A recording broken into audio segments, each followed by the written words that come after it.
All right, we're still on the Thor hero pack. He's got a lot of interesting cards, I've realized, which is really, really cool. Thor is a great hero pack in general that I don't think I've appreciated enough to I went back through these cards.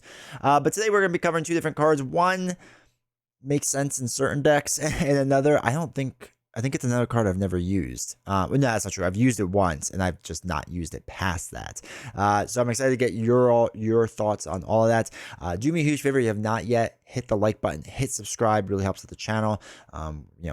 It's been a lot of fun to watch it grow, and it's been kind of crazy recently. So I appreciate everyone that's hit that button, that's supported the channel, all that stuff. It really means a lot. So thank you, thank you, thank you. Let's go check out these cards. All right, the first I want to go over is Hall of Heroes. It's a 2-cost support, Asgard location, response after you defeat a minion, place 1 glory counter here. Alter Ego action, exhaust Hall of Heroes, remove 3 glory counters from it, and draw 3 cards. Now, as a multiplayer card in a minion slaying deck, yes, right. I think it's an auto include. You have to put this card in. Most of the time, especially early on, it felt like aggression was more based off of killing minions and not necessarily doing lots of damage. I think it's morphed slightly now, where nowadays, obviously, it can still slay minions like crazy, but it can also deal massive amounts of damage, right? So I think we haven't, by going through the cards this way, we haven't seen that meta yet of like massive amounts of damage with aggression. It's more about minion slaying.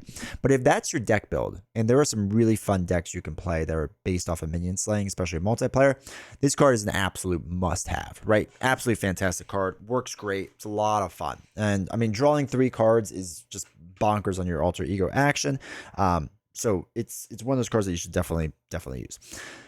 For solo, it can be used. It's a little bit trickier. And I feel like for myself, it's a good way to, if you're not playing a pure minion slaying deck, but you're playing a deck that can slay minions and they have some minions or whatever, I like to use it as a way of, if you've watched my games, right, you've seen how I like to try to make like a final push to be pretty aggressive. This is a great way for me that if I don't mind one scheme popping, I'll flip down, let the scheme pop, and then next hand, I can draw up, let's just say my hero hand size is 6, right? And then I can use this to draw 3 more, so I'm up to 9. If I have 9 cards to work with, I'm probably in a decent place to kind of go crazy with damage, right? So that's kind of how I like to approach Hall of Heroes. It's not a card I would use a ton, but man, 2 costs for 3 card draw is like, usually worth it. It's I mean, it's a very strong card in that regard. So multiplayer makes a lot of sense, especially for a minion heavy villain. Obviously, if there's not a lot of minions in the villain, it doesn't make sense. But and same with solo. Multiplayer, I think this card makes a lot of sense in those situations. I think for solo, you kind of have to go in with the idea, in my opinion, unless you're building a minion slaying deck where you're going to be recycling this card or using this card a ton and flipping down and whatnot. I like to approach it as, again, I'm setting it up for my final push. And defeat minions, I'm going to be defeating them anyway, so I might as well get some extra benefit for doing so, and then make that final push at the end. So that's kind of how I use Hall of Heroes. The other card, I used this once. I don't like this card. It's a 1-cost upgrade. Condition play under any player's control. And I can see this being better multiplayer card because of that. Max 1 per player. After your hero attacks and defeats a minion, deal 1 deal 1 damage to your hero. Discard battlefield, ready your hero.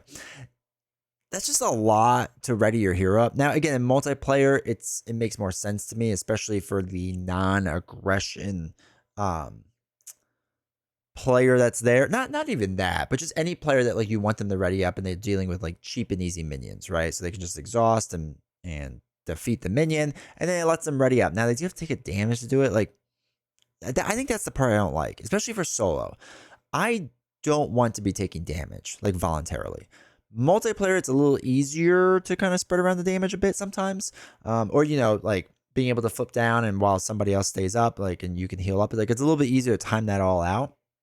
But for solo, I think it's just a rough card, and not a card that I've used a ton or really would ever really use, to be honest. Even in a minion slaying deck, like, I'll figure out other ways to ready up, especially with the card pool how it is nowadays. There's other options out there, or it's just not worth doing, in my opinion, to take the damage and do that. So anyway, that's my thoughts on it. Multiplayer makes more sense, especially if you can pass it out to other people. I think it could be pretty cool if those players are ready to take on minions as well. But in solo, it's not really a thing I would use. All right, before you go, do me a huge favor, head on over to twitch.tv/G20 Woodworking, hit the follow button, turn on notifications, because the live streams have been tons of fun.